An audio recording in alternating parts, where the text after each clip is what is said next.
always so dismal? You have so much to be thankful for. I live in a world filled with extravagant fools that waste money on things that they don't need. I think anybody shouting Merry Christmas should be boiled in their own pudding.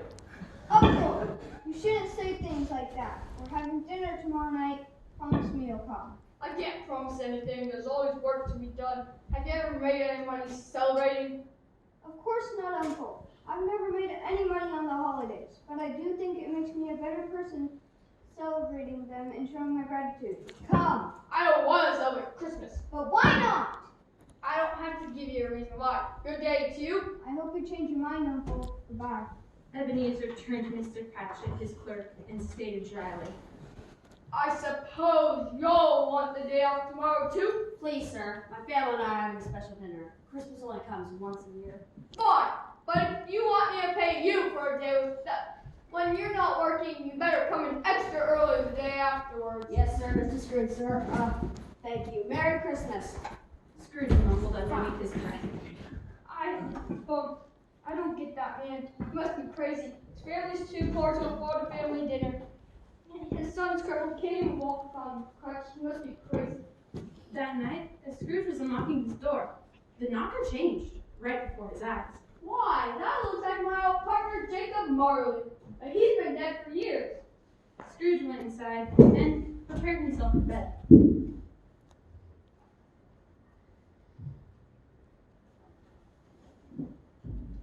Just as he was falling asleep, all the bells in the house began clamoring loudly. The ringing lasted for just a minute, but it seemed like an hour. Stop it! Stop it! Just then, the cellar door flew open.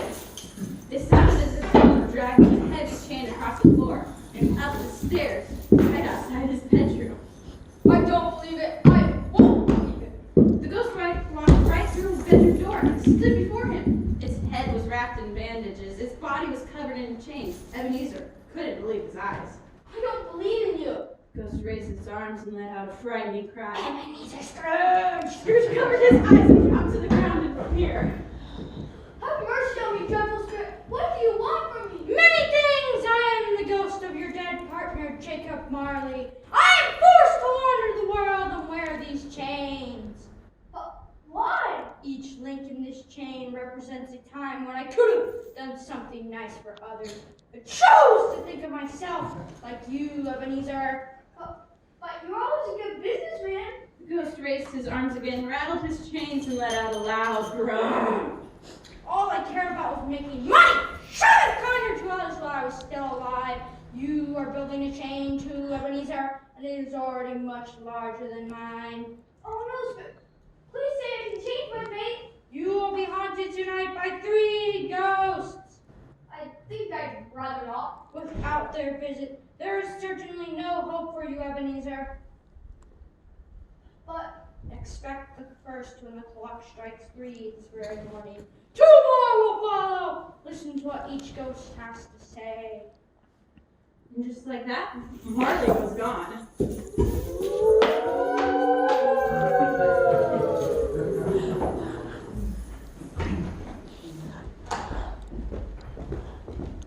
Scrooge awoke to find the first ghost standing beside him.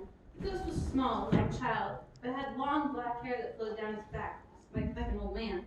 It was dressed in a gown of purest white and held a sprig of holly. are you the first ghost that Marley warned me about? I am. Who are you? What are you? I am the ghost of Christmas past. Rise, Ebenezer. Walk with me. The ghost made his way towards a window. Ebenezer was afraid. But I'm human and I might fall. Touch my head and you'll be just fine. They traveled magically and found themselves standing on a country road surrounded by fields of snow. Do you know this place? Know this place? I was raised here as a boy. I used to play in these fields when I was just a young man. The ghost noticed that Scrooge had a tear upon his cheek. What's that? Hey, Scrooge, look. Inside, someone has been left behind. Scrooge saw himself as a small boy sitting beside the fire, all alone. Scrooge let out a sob. Please, take me away from here. They continued walking. This time, they stopped at a large warehouse. Scrooge got excited. Why? This is where I had my first job. There's old Fezzik himself. That's me standing next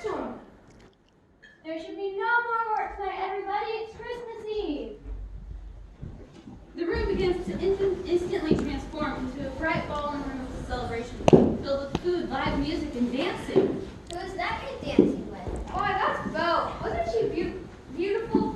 We were in love. She wanted to marry me, but I told her I wanted to focus on making money first. She didn't understand. She left me. Scrooge covered his face with his hands. Please, take me away from here. Stop haunting me. The ghost took him back to his bedroom, and then disappeared.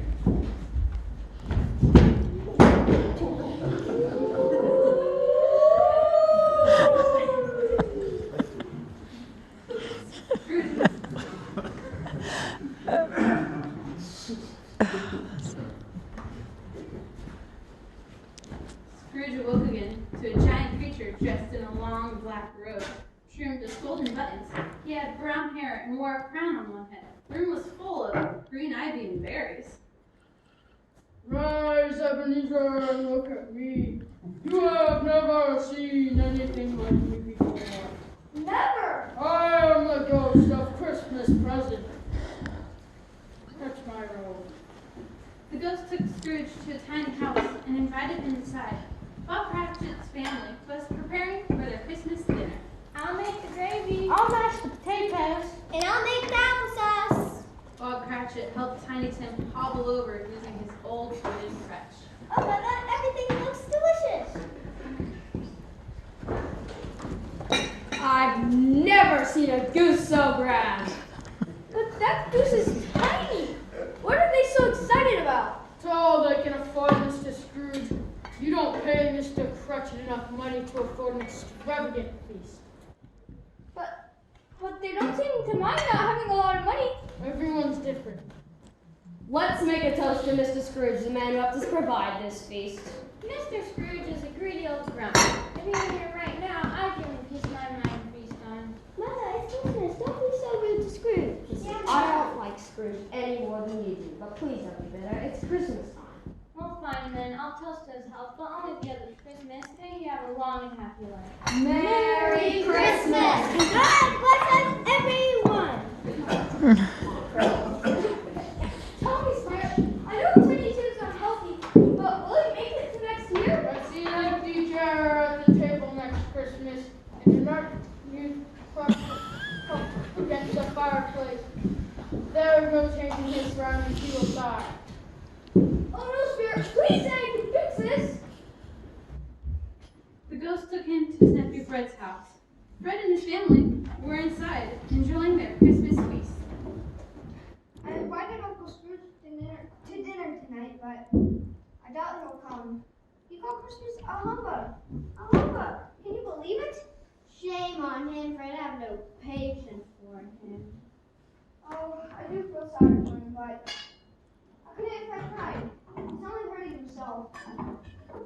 Here, let's play a game of yes and no. I'm thinking of an animal. He's grumpy and mean, he grunts and groans, and he walks the streets of London. What is it? Ooh, maybe. Is it big? No. This is it. It's fair. No. I think I know what it is. It's your Uncle Scrooge. Yep. You guessed it. May he have a Merry Christmas wherever he is. He used to be my favorite. And with that, the ghost.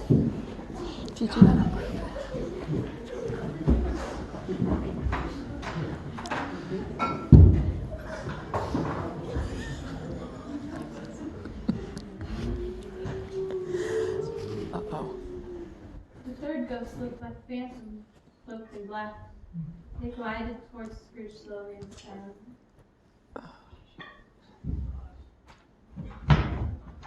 Scrooge could not see his face. It looked very frightening. Are you the spirit of Christmas yet to come? The ghost did not answer. It just pointed a bony finger out into the darkness. Spirit, you frighten me more than others, but I hope to learn from our journey. Won't you talk to me? Spirit did not answer. It then took Scrooge to the cemetery where a grave had just been freshly dug. When did he die? Last week, I believe, he was a very rich man. He was, but that money means nothing to me now. I feel sorry for him. He You're right. Nobody cares about him. But just think, save a lot of money by having to keep The phantom pointed at the tombstone. Scrooge had a sinking feeling in his stomach. He trembled as he looked upon the tombstone and read the words, Ebenezer Scrooge. No, Spirit, no! Please tell me I can fix this. Please, all along there, past, present, future, Christmas. When he looked back, the spirit was gone. Scrooge awoke the next morning feeling excited. He was happy to see daylight. I want to past, present, future of these three spirits in my heart, mind, and soul. Scrooge ran to the window and he called to a young boy that was passing by. Hey, kind sir, what day is it today? Oh, why, it's Christmas Day. Oh, you know that turkey in the butcher's window? Oh, you mean the one that's as big as me? I'm 4'4". Yeah, that's the one. Here, take this money and go get it for me. Okay, Merry Christmas.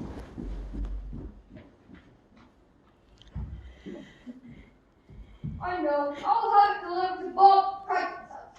They'll be so surprised. They won't even know who sent it. Then I have to join my nephew for dinner. I'm so grateful I haven't missed Christmas this year. Scrooge spent the rest of the day celebrating.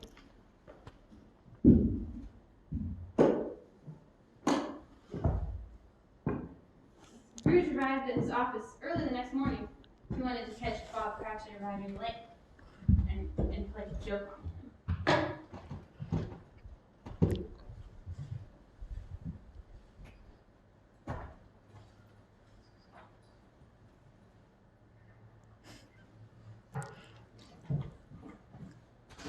Mr. Cratchit, you're 18.5 minutes late. I'm sorry, sir. I won't ever do it again. I can't stand this anymore. I'm gonna raise your salary.